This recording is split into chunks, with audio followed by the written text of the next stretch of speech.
No one saw the call coming, especially not from him. It was a quiet Thursday morning when a confidential message arrived at the presidential office in Burkina Faso. The sender? Barack Obama. The message was brief. I need to speak to Ibrahim Traoré privately, it's urgent. Traoré, in his usual composed manner, read the note aloud to his advisors.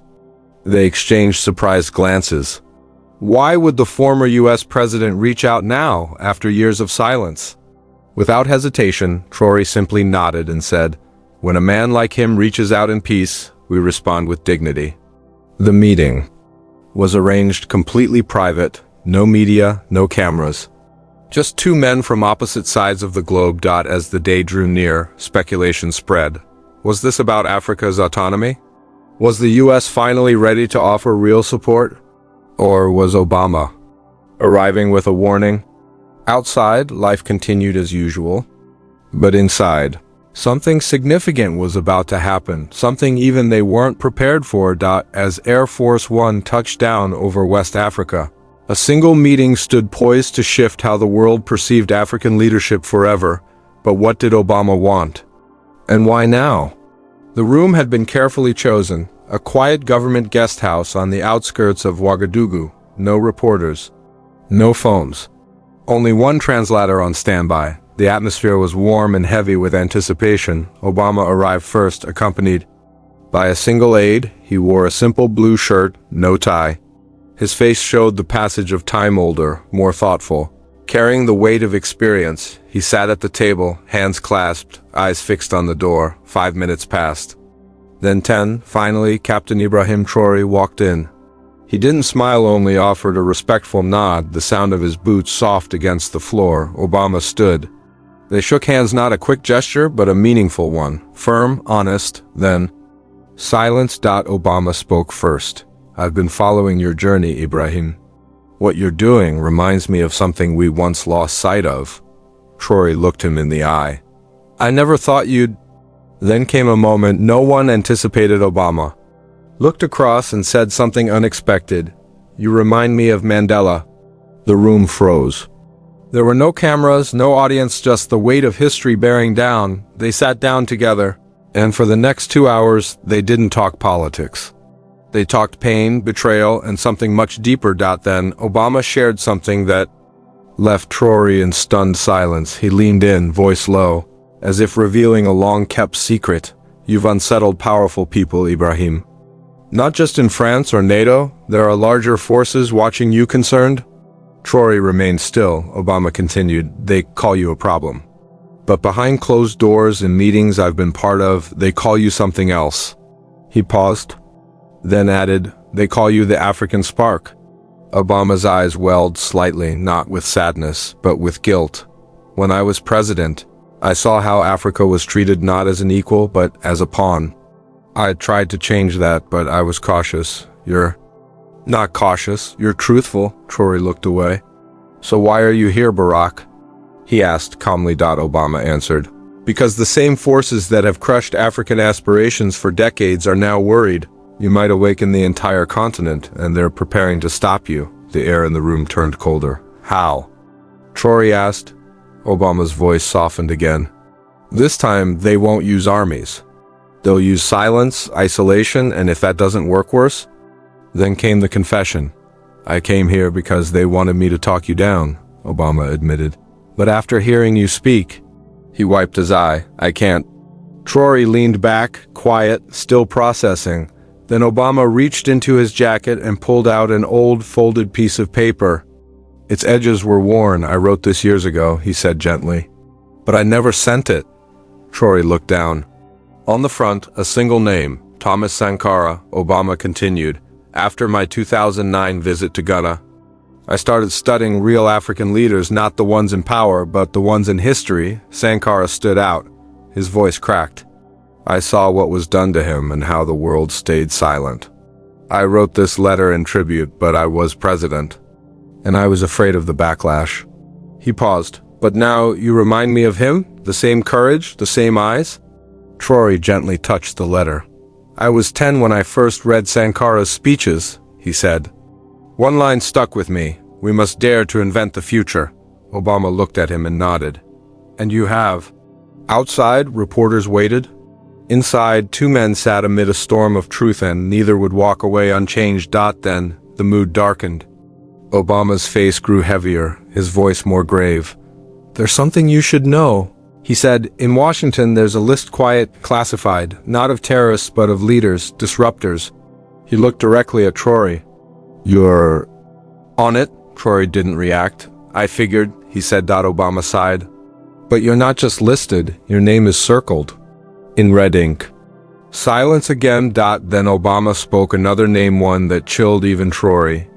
Do you remember what happened to Patrice Lumumba? Traoré nodded. He was removed, humiliated, executed, and erased from history. Obama's hands trembled slightly. When I discovered the U.S. role, I couldn't sleep for days. He said, they call you uncontrollable. They say you expose the game, but what they don't see is that your people love you. Traoré finally responded, his voice quiet but firm. They can kill a man, he said, but they can't kill an awakened people. Obama, almost to himself, whispered, I just hope you survive this. And for the first time, he looked truly afraid. Then came a question, breaking the silence. What made you fight this hard, Ibrahim? Obama asked. Traoré paused. It wasn't a book or a speech, he said. He looked down. It was my mother. Obama leaned in. She wasn't political. She sold vegetables at the market. She wore the same sandals for 10 years. One day she came home from school and found her mother crying. She had walked 3 hours to get medicine, but still couldn't afford it. For the first time that evening, Tro's voice broke. That night, I made a promise I'd never let another Burkina mother go through that pain again. Obama leaned back, moved. That reminds me of my grandmother, he said. She raised me on just $12,000 a year. Nobody in Washington knew her name, but she's the reason I got here. They looked at each other. In that moment, it wasn't about Africa or America. It was about two boys raised by strong women who taught them to stand their ground. Obama wiped away a tear. Tro held his gaze. Outside, cameras were still waiting. But inside, something important was unfolding, shaped not by politics, but by pain, honesty, and something deeper, love. Obama's expression shifted. He glanced behind him, lowered his voice. You need to know they've been listening to everything you've said. Tro stayed still. Obama continued. They tapped. Your phone. Not just yours, your wife's, your friends, even your drivers. That's why I came in person. No flight records, no leaks, no digital trace. Tro pressed his lips together. And what exactly did I say that scared them? Obama gave a small, weary smile. You told a man in Tuga not to wait for Paris. To feed his children. He paused. That one sentence spread like wildfire in Washington. Behind closed doors, they called it revolutionary. Dangerous. The room seemed to shrink. Tro leaned in. You see defiance, they see a threat. But I'm just saying aloud what our people whisper when they think no one hears. Obama nodded. And that's the issue. You gave the whisper a microphone. Outside? A CNN journalist adjusted her mic, still waiting, still unaware. But inside, a quiet battle had already begun. Then, something unexpected happened.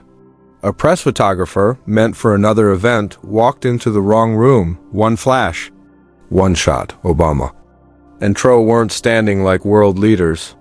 They were sitting close, heads bowed, not as rivals, but as men who'd known suffering. Security rushed in. The photographer was removed. But the photo had already uploaded to the cloud. Within 3 hours, it was everywhere online. No one knew what had been said, but they saw Obama's hand resting gently on Tro's shoulder. They saw Tro not as a politician, but as a young revolutionary marked by struggle, yet calm and resolute. The image went viral. This picture says, more than any press conference ever could, someone tweeted. Back in the room, Obama's phone buzzed again. He glanced at the screen and looked up. The White House just messaged me. They're panicking. Tro gave a quiet laugh. Let them. I'm nobody's puppet. Obama hesitated, then leaned in. Do you know what makes you dangerous, Ibrahim? It's not weapons, it's your heart. It's single quotes S. Pure. Outside, no one could have predicted what was unfolding. Inside, history was being written in silence, one accidental photo at a time. The room grew still again. Obama looked at Tro with the quiet sorrow of a man who once thought he could change everything only to realize how deeply rooted the system truly was. When I first became president, he finally said, I believed I could fix it all. Drones, debt traps, oil politics. I thought if I just smiled enough, they'd listen. He swallowed hard. But the system, it's bigger than any one man. Tro met his eyes. Then why are you here? Obama's reply was soft, barely audible. To tell you something no one ever told me. He leaned forward. Don't let them touch your soul, not even once, because once they do, I won't stop. Tro didn't flinch. My soul, he said. I carry the hopes of my people, and I rest with their prayers. Obama gave a slight nod. Then you've already won, no matter what comes next. The wall clock ticked steadily. 2 leaders from different eras, one chapter ending, another just starting. Outside, journalists prepared for a press briefing. Inside, the 2 men remained still, sitting quietly amid broken systems and enduring spirits. The silence spoke louder than words. Slowly, Tro reached into his wallet and pulled out a worn photograph. A woman in a torn dress stood near a dry well, holding a child whose eyes looked exhausted. He slid the photo across the table to Obama. That's my mother, he said. She died waiting for clean water just 2 hours away from a French military base. Obama stared at the picture. His throat tightened. We were promised water pipes in 2004, then in 2009, but they never came. Yet the gold trucks, they never stopped. Obama looked down, guilt spreading across his face. I can't defend that, he admitted. Tro's voice trembled slightly. She gave birth under a tree, raised 6 children with no support, and still told me to believe in the future. He gestured toward the photo. She's the reason I won't be bought. Why, I speak plainly. Why I'll never bow, even if they offer $1 billion right here, Obama whispered. She made you uncheckable. Outside, reporters waited. They thought this was about politics. Inside, it was about pain, memory, and truth. As Tro adjusted his collar, Obama noticed a dark scar across his shoulder. He leaned in, concerned. Where did that come from? Tro paused, then spoke calmly. I was 17. I tried to stop a soldier from slapping my sister. He beat me with his rifle. Obama's eyes widened. One of your own? Tro nodded. Yes, but he wasn't serving us. He was guarding a mine run by a foreign company. They trained him, fed him, armed him, but he wasn't paid to protect us. Obama looked away again, visibly moved. I have scars too, but mine are hidden. You bled for your people. I gave speeches for mine. There was a long pause. Then Obama said softly, that's why I came today. I came to listen. In that quiet moment, they weren't icons or leaders. Just 2 boys who had once felt powerless, now carrying the weight of nations. Outside, the press speculated about strategy. Inside, it was about healing. Obama's phone buzzed. He checked the screen, sighed. Washington. Again. He declined the call. Tro raised an eyebrow. Obama gave a tired chuckle. They told me to keep this meeting short. Be strategic, no hugs, no photos, no truth. He paused. I've broken all 3 already. Tro leaned back. So what now? Obama looked at him for a long time. Now they'll try to spin it. Say we only discussed regional security. Maybe claim you asked for aid, but we know the truth. Tro nodded. A seed was planted. No matter what they say, it will grow. Just then, Obama's aide knocked on the door. Sir, they're ready for? You. Obama didn't move. He stared once more at the photo of Tro's mother. I need another minute. Then he turned to Tro and said something that made the young leader's eyes well up, but we're not there yet. Because what Obama said next would forever change how you see both men. He looked down for a long moment. When he finally spoke, his voice cracked. My best friend growing up was Kenyan. His name was Otieno. We dreamed together basketball, books, building a better world. Tro leaned forward, sensing the weight of the memory. He stayed. I left. I got scholarships. He got a bullet. Wrong place, wrong time, caught in a protest he wasn't even part of. Obama clenched his jaw. I was at Harvard when I got the call. He was 19. Tro lowered his gaze. That's what pushed you into politics. Obama nodded. No one listened to voices like Oteino's, but they listened to mine, so I spoke. A pause, then Obama whispered, but the truth is, I couldn't protect him, just like I couldn't protect so many others. Tro reached across the table.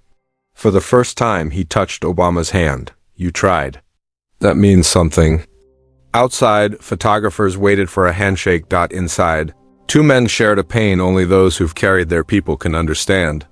And the world hadn't yet heard the moment. That would shake the press to its core. The room fell silent once more.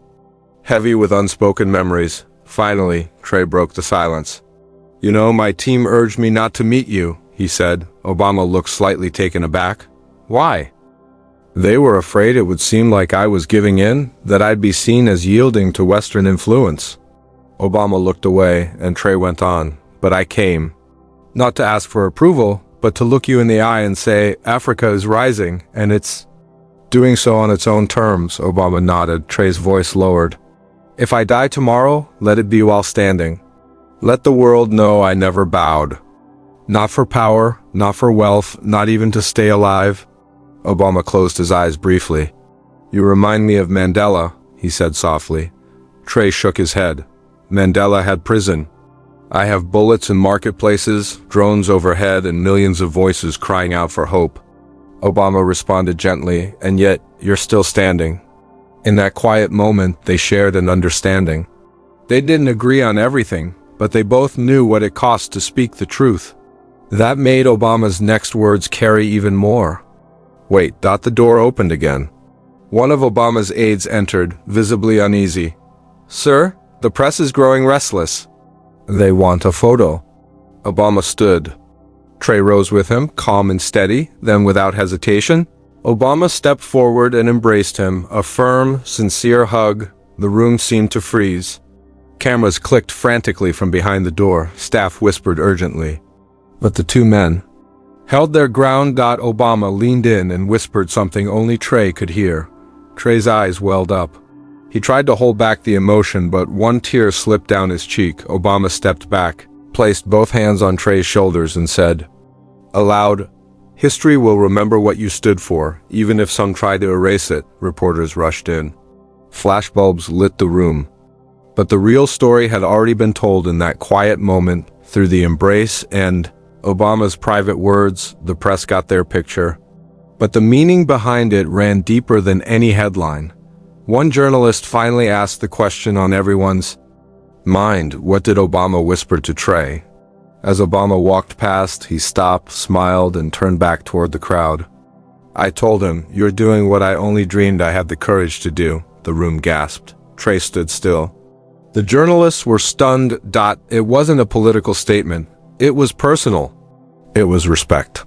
And it was rare. Obama continued. He carries a fire most men are afraid to touch, and he does it without resentment. People looked at each other, unsure how to respond. Then Trey spoke quietly. I don't carry fire, he said. I carry my... The entire press room fell silent. No one typed. No one moved? This wasn't just another political event. This was a moment in history. Raw, human, unforgettable, and it wasn't over yet. As Obama turned to leave, Traoré reached into his pocket. He pulled out a slightly worn, folded envelope. I hadn't planned to give you this, he said quietly, but after today I think you should have it.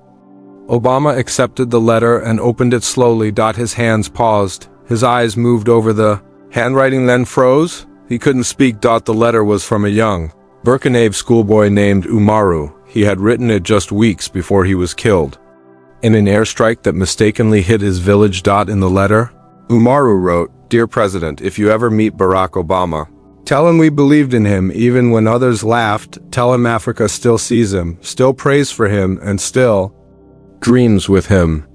Tears welled up in Obama's eyes. He tried to say something, but his voice broke. Looking at Traoré, he asked, Where did you get this? Traoré replied softly, He was my nephew.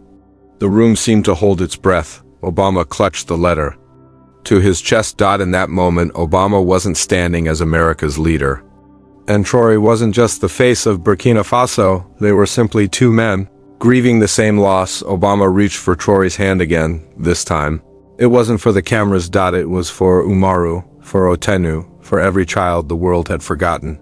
He whispered once more, louder this time, "When the earth remembers you, you never truly die." He folded the letter carefully, tucked it into his suit pocket, and walked away slowly, thoughtfully. No official statement. No speech, just that sentence. As Traoré stood quietly, the press didn't yell or chase him. They simply watched, still, in silence, for the first time. Many Western journalists didn't see Ibrahim Traoré as just a symbol of rebellion. They saw him as a man who carried pain, who held love, who showed unimaginable strength. And for millions watching online, he became a new kind of leader. Quiet force, a humble protector, a man who bore his people's hope. If this story moved you, if it stirred something real inside you, please, before you scroll away, like this video so others can feel it too. Subscribe if you believe in leadership rooted in courage and compassion, and tell me in the comments, what would you have whispered to Ibrahim Traoré if you had stood in that room? Let's fill the comments with love, prayers, and power.